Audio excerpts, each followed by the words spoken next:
All right, let's go over the spell work.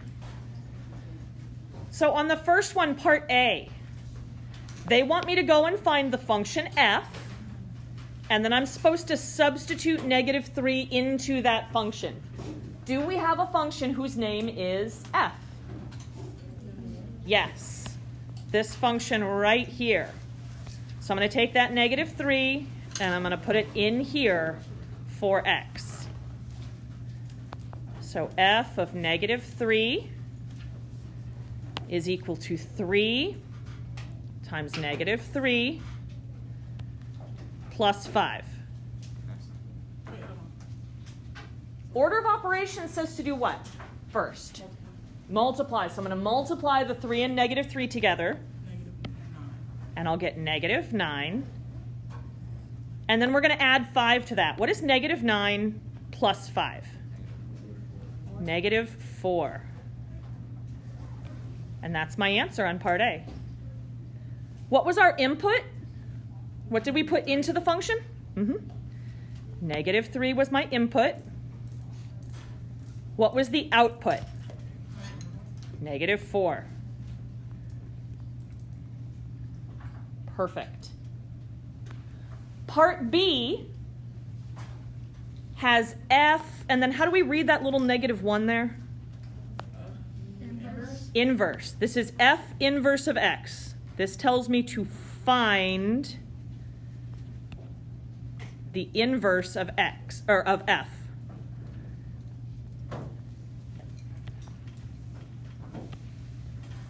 So this is when I need to walk through those 4 steps. Very first thing I want to do, I want to take the function notation at the beginning and do what with it? Replace it with a y. So instead of f of x equals, I'm going to have y equals 3x plus 5.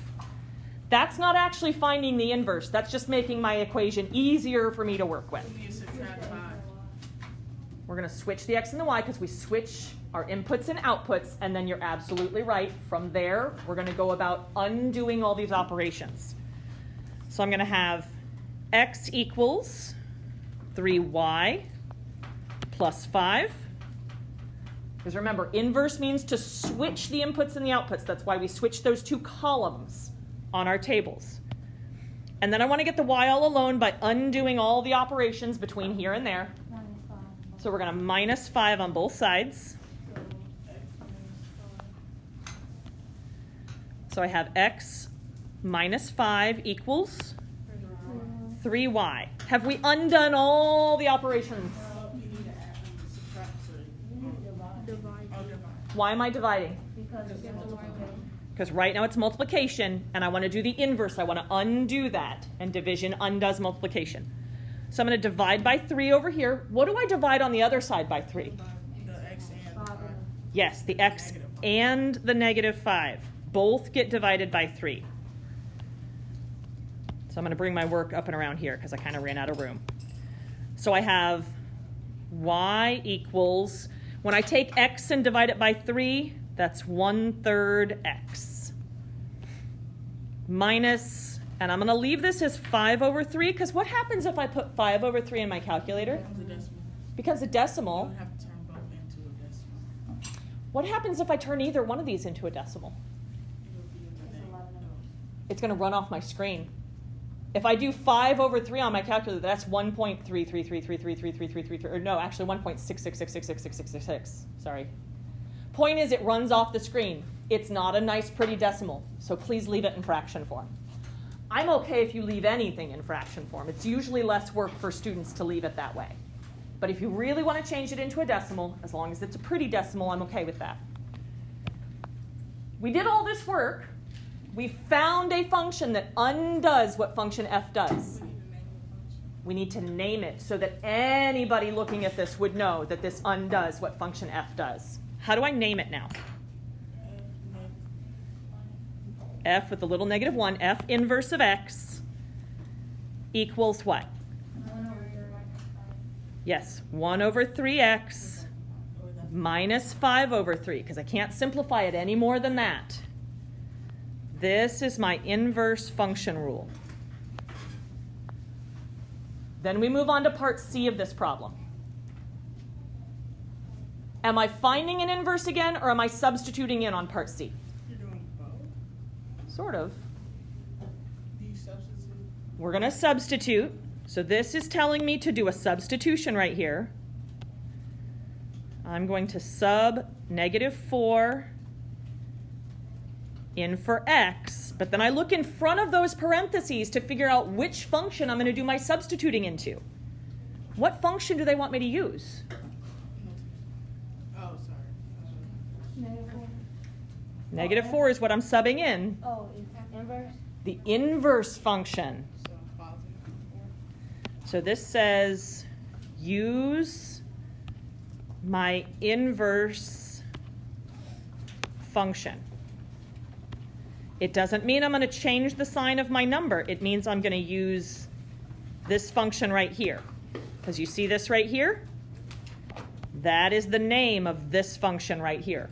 So I know that's the one I'm supposed to be using.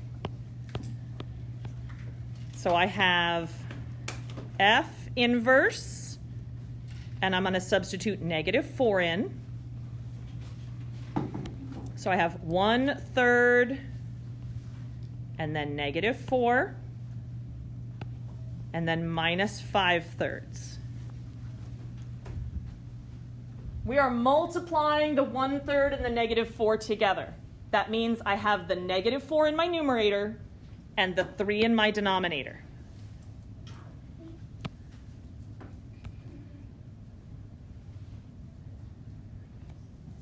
What are the rules for adding and subtracting fractions together? Don't have to, denominators Denominators have to be the same. Are my denominators the same? Yeah. Yes. Yay, that makes for less work. So now I can just add or subtract the numerators together. What is -4 minus 5? Ooh, think about this for a minute. You're standing at -4 on the number line, and we're going to go 5 more to the left. It's -9.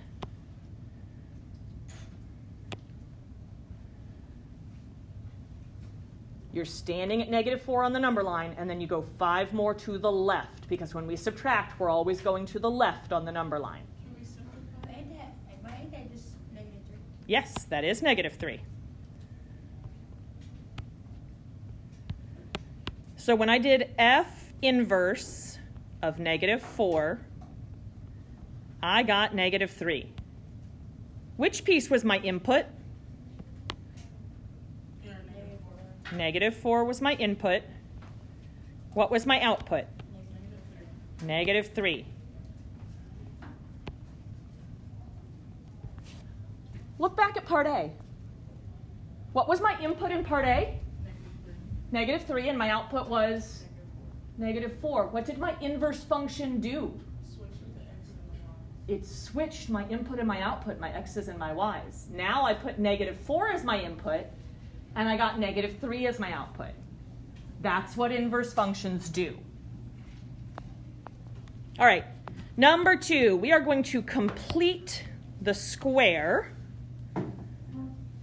to put this into vertex form. So if I'm going to complete the square, I need my best rendition of a square here.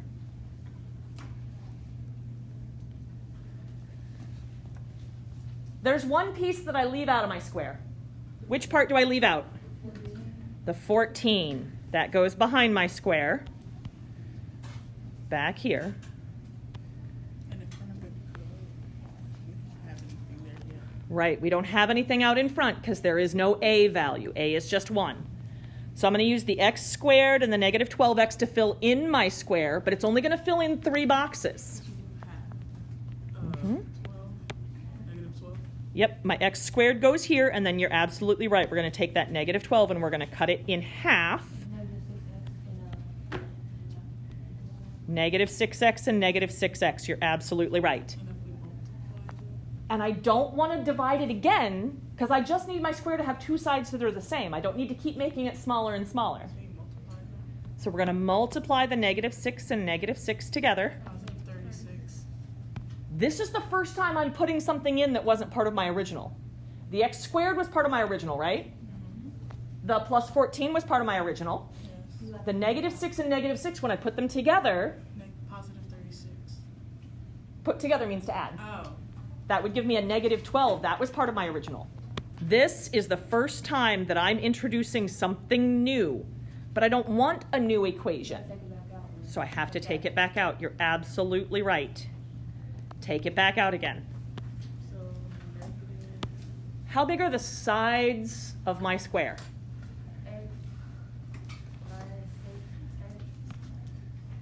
Yep, x minus 6 and x minus 6. So I'm going to have y equals x minus 6 squared. Those are the sides of my square. What is my k value? -22. Yes, it is. There's my function in vertex form. What are my values for a, h, and k? A is 1, k is -22. What's h again? Positive 6. Positive 6. Why is it a positive 6? The opposite. Whatever I see in an equation, if it's inside parentheses, I have to set it equal to 0 to find it. So I'm always going to see something with the opposite sign. So that means that for the a value, it won't reflect or anything on the graph. It's not negative. It's just not going to very compress or stretch, and then it's going to go to the right 6 and down 22. That's correct. Right 6, down 22.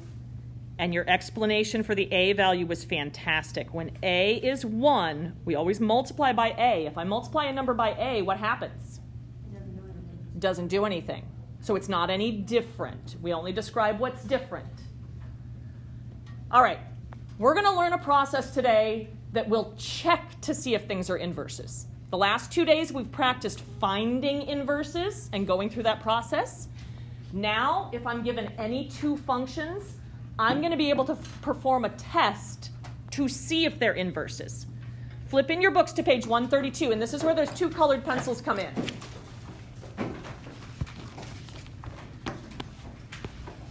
A composite function is where the range, the output of one function, becomes the input, the domain of another function.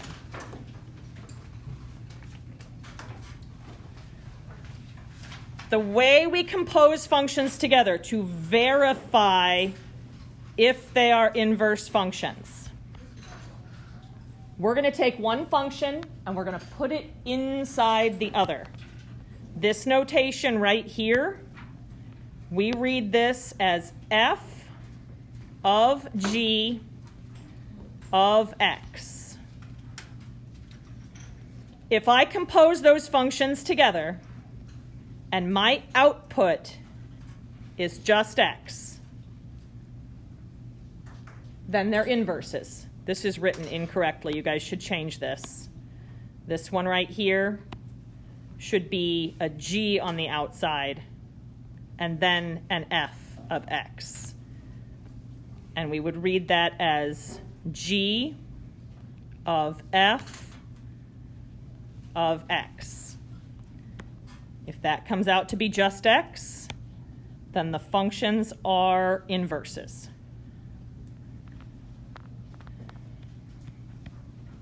This is one notation, and this is how we read it. Sometimes they write it this way with a little circle in between. Means exactly the same thing. We would still read this one as g of f of x. Or sorry, f of g of x. And this one right here, we would read as g of f of x. Means the exact same thing. It's just two different ways of writing the same exact idea.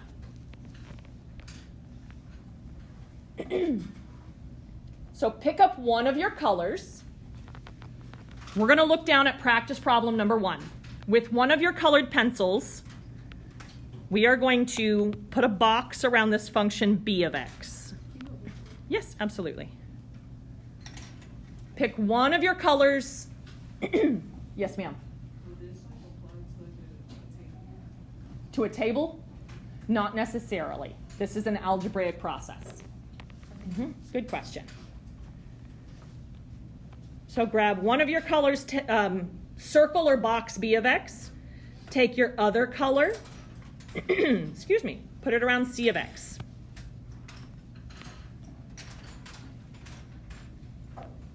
This is one of the notations we use. Do you guys see how the b comes first? This means that my function b is my outside function.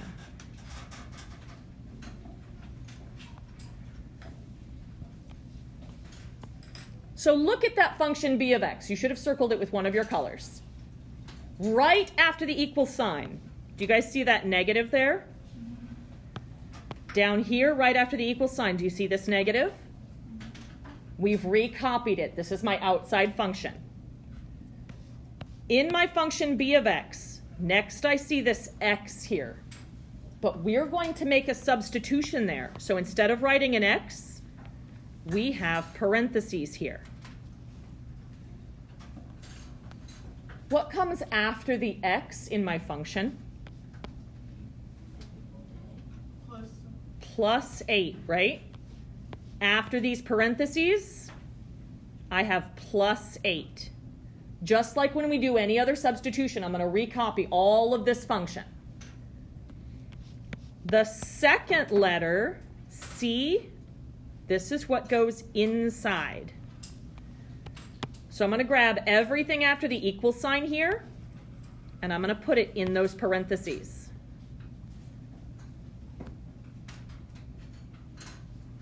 So far, so good? Just like if it was a number I was substituting, only now I'm taking a whole other function and substituting. We're not switching it. Nothing's getting switched. We're verifying whether or not these are inverses. No, I'm saying because like C parentheses x and it equals x minus 8, and the beginning of this one starts with b times c, or b circles c. So that's what I'm saying. Are we kind of like switching and bringing the one that starts with a c down to the one that starts with a b? The one that starts with B, I recopy everything except for the letter X. The other one goes in the place where the X was. Yep. I'm going to take that negative sign out in front because now I want to simplify this.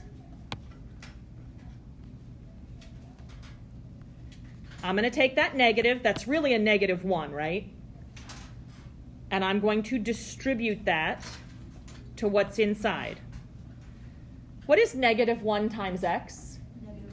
Negative x, or negative 1x. What is negative 1 times negative 8?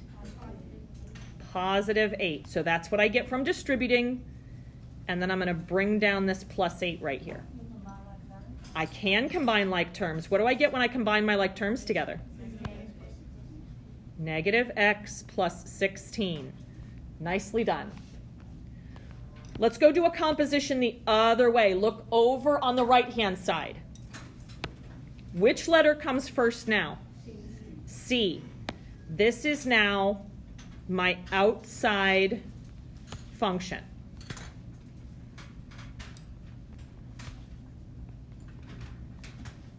When you look at C of x, right up here, what comes right after the equal sign? Yep, we have x minus 8. We're going to substitute in the place of x, so I'm not going to write the x down. But I do have the minus and the 8. Minus 8.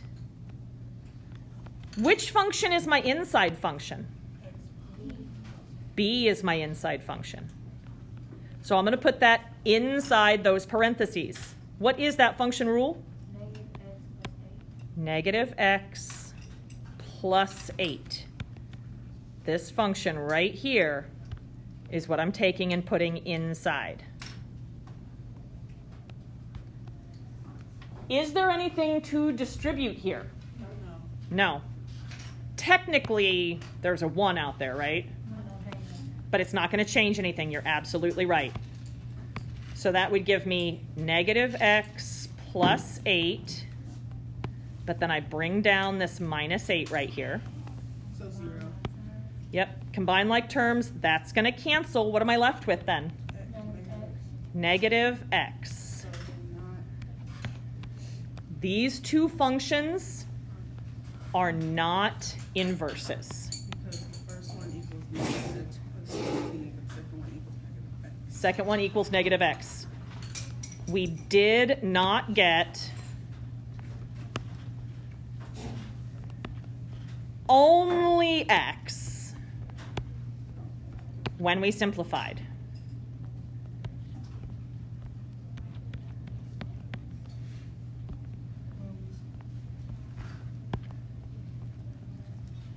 When I say only x, I mean no other numbers, no other symbols. Oh, so we don't get a negative either. Correct. It can't be a negative either.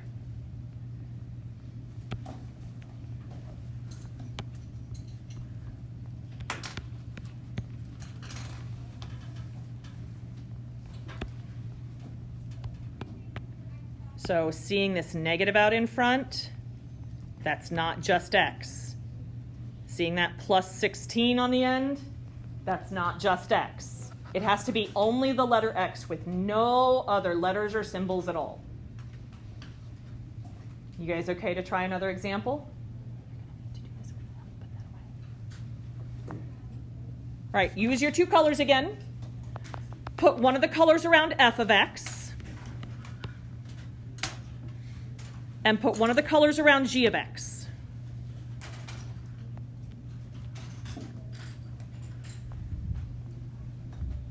Looking over on the left, which one do they want me to have on the outside first? F is going to be my outside function.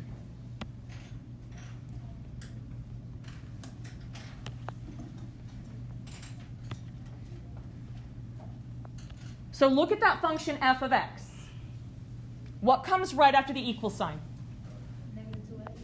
Yep. Negative 2. I'm not going to write the x down, though, because we're going to make a substitution. So instead of writing the x, I'm going to put parentheses there, because that's where I'm going to substitute. Plus 4. Plus 4 on the outside, yes.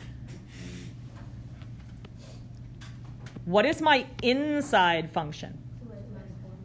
Yes. This is what goes on the inside.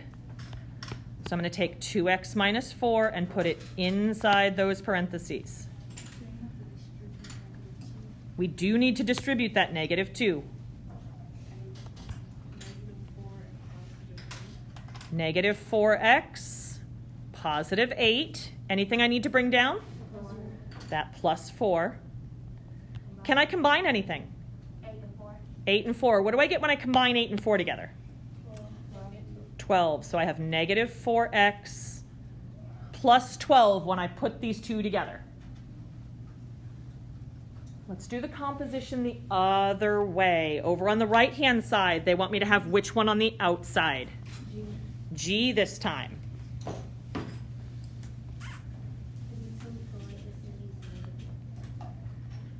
You said 2 and then parentheses? Yeah. And then negative 4. And then negative 4 outside. Because I see 2 and then I see x. So that's where my parentheses go. Yes, ma'am. Doesn't this automatically mean they're not inverses since that doesn't come out to x? We're going to practice a little bit, but yes, you're right. What should my inside function be? Negative 2x plus 4 is 4. Yes.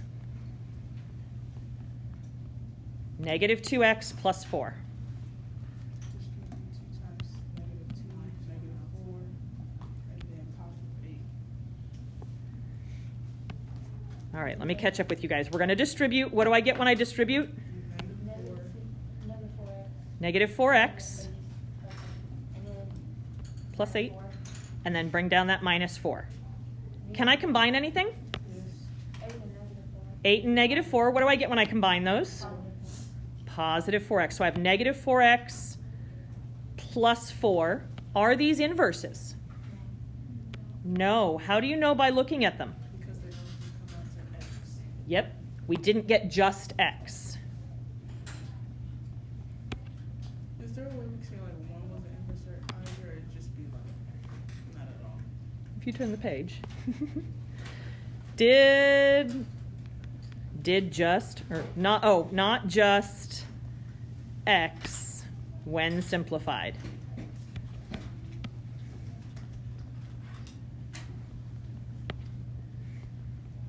So Lauren identified something, and she's asked me about it twice now, and I keep kind of pushing her off. The question is, couldn't we have known right after the first one that these weren't inverses? And the answer is yes.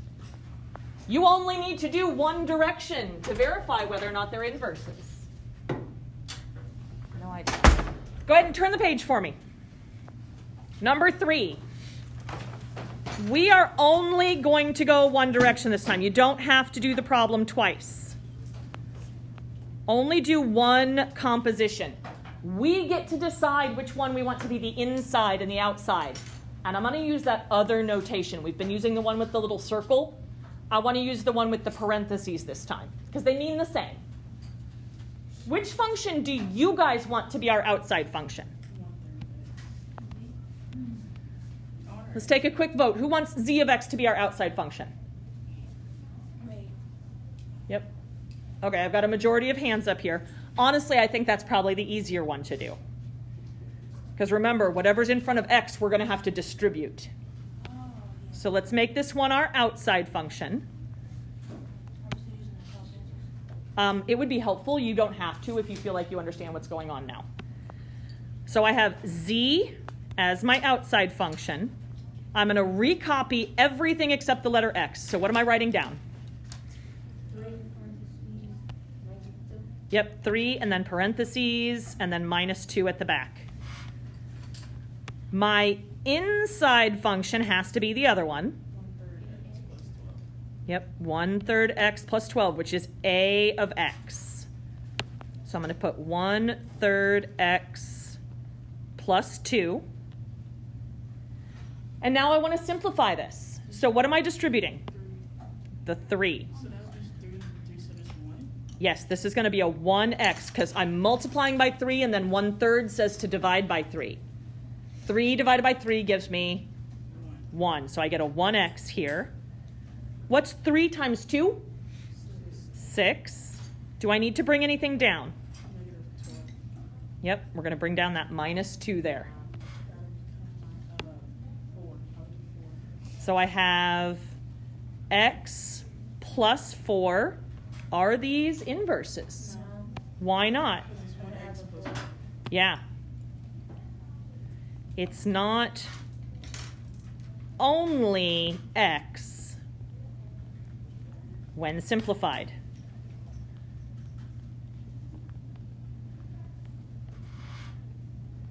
That plus 4 on the end is a problem.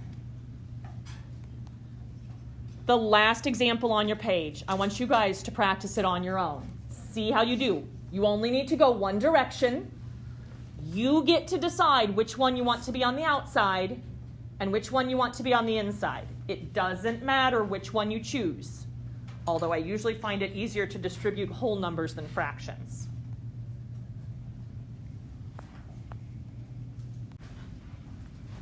We get to pick which one we want to be on the outside, right? Which one do you guys want to put on the outside? Okay. Okay, sounds good. That's what I would pick too.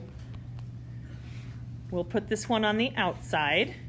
So you should have K, parentheses, J, and then parentheses side. Parentheses. So over on the other side of the equal sign, I'm going to recopy everything but the x, because I'm going to put the parentheses so that I can make my substitution. And then -12. What goes inside the parentheses? 1x plus 3. Yep. Yep, j of x goes here. 1/4 x plus 3. Once I do that substitution, all I need to do from here is distribute and combine. Distribute 4 to the 1/4, distribute 1, so just x. So I have a 1x from doing this. 4 times 3? 12. 12. And then you bring down a -12. And I bring down this -12. Cancel each other out, and then just x. Yeah, +12, -12 cancel out, and this time I'm left with just x. And then you guys- So yes, these are inverses, finally. only x when we simplified.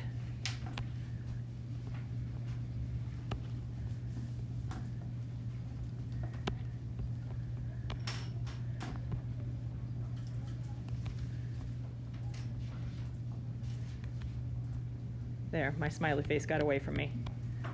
Only x. This is what I've been looking for the whole time. Yes, ma'am. Is there a way that you can just look at the problem and see, like, okay, 4x, 1/4. If you do 4x into 1/4, automatically, that's going to become 1 whole. So that's x. And then -12, you're going to do 4 times 3, and that's obviously going to be +12. But couldn't you just look at the problem and... So, yes and no. We have to write it down because even me, when I'm looking at these problems, what you're describing doing is the work that we showed on the paper. And the other thing that becomes a bit of an issue, I know this is for me all the time, when we start messing with positives and negatives, I start to not be able to follow it perfectly unless I write it down. Because I've got negative times a negative, but then over here it's negative times a positive, and then too many things to keep straight in my head. So show your work there. Can I usually have a clue looking at it whether or not they're inverses? Yeah, I usually have a clue. But I still have to show my work to check because, again, those sign issues. Yep. That wraps up Unit 3.